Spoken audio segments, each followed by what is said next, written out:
Samsung returns to the flagship game with the latest in their Galaxy S line, bringing a familiar but further refined body that is even edgier than ever. It's Joshua Vergara, what's going on everybody, and this is the Samsung Galaxy S8 and the Galaxy S8 Plus.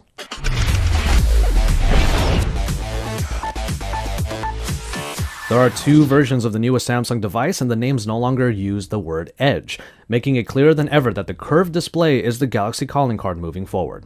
The Edges have the usual tropes, like the Edge UX or any of the features that the Edge brings to the table. However, it's less about that and more about how these curved displays defy logic. The Galaxy S8 crams a 5.7-inch screen onto a body that feels much smaller than that leads on, and the curves come down to meet the hand better than ever. However, for the Samsung Galaxy S8 Plus, it manages to cram in a 6.2-inch display onto a body that feels kind of decent to handle in one hand. And a few things had to change in order to make this happen, mainly a resolution shift to 2960 by 1440 for an aspect ratio of 18.5 by 9. And the Galaxy S8 Plus manages to get a little bit taller rather than wider in order to accommodate this change. Another change comes in the removal of the hardware key. Yes, this is actually happening, folks. The hardware home button is now gone by the wayside, and even the Samsung logo at the top is gone as well. On the back now is the fingerprint reader, and while it doesn't feel too bad on the S8, the S8 Plus makes it feel awkward because you have to reach for it. And the change towards more display means soft keys, which means a nav bar and customization. Speaking of software, the latest addition to the Galaxy suite of apps is a whole new layer of assistance called Bixby. Bixby is a little bit like Samsung's version of Google Now and voice search, and it can be triggered with yet another hardware change, a new button underneath the volume rocker. Our time with Bixby only really showed the splash screen where contextual slides are shown, including news stories and calendar entries.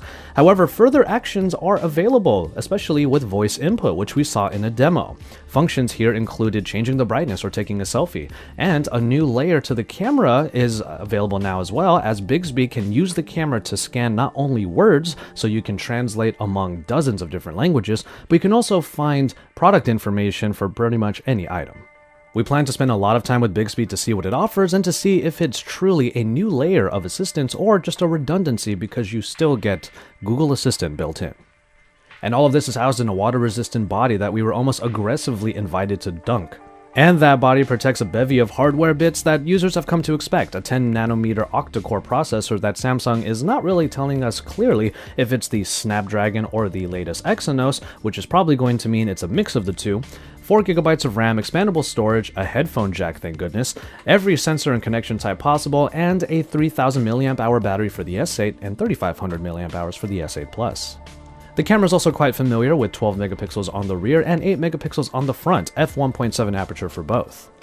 What we were told, however, was that the cameras have gotten better post-processing, so the picture should have an enhancement, but it's more on the software side than just on the sheer specs.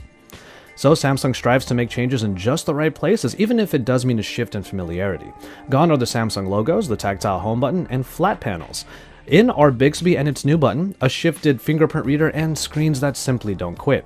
There are more capabilities that can be unlocked using the Galaxy S8 and S8 Plus, but you have to use their various tools in the Samsung ecosystem, like the Gear 360 and Samsung DeX. Samsung DeX blows up the already large home screen to literally desktop size with a lot of features built in. All of these different pieces will be covered here at Android Authority, and we encourage you to check out those pieces of content and video. Our first look at the Samsung Galaxy S8 makes us really excited to get our hands on the review unit sooner rather than later, but the release information currently puts pre-orders at March 30th, with the phone making it to you on April 21st. Keep an eye out for our full review and our final thoughts on the Galaxy S8 and the S8 Plus in the coming weeks, and you can also see all of our comparisons, our quick looks, and reactions to various features of the Galaxy S8 here in the next couple of days. After that, you can actually see a little bit of behind the scenes at the actual Samsung Unpacked event if you head over to my channel, Tech and Tea, and you can find that link in the description below, so you can find some BTS down there. And from there, you can keep it tuned to Android Authority for our future full reviews and comparisons of the Galaxy S8 line, and you can keep it tuned here and subscribe to the channel if you haven't already, because Android Authority is your source for all things Android.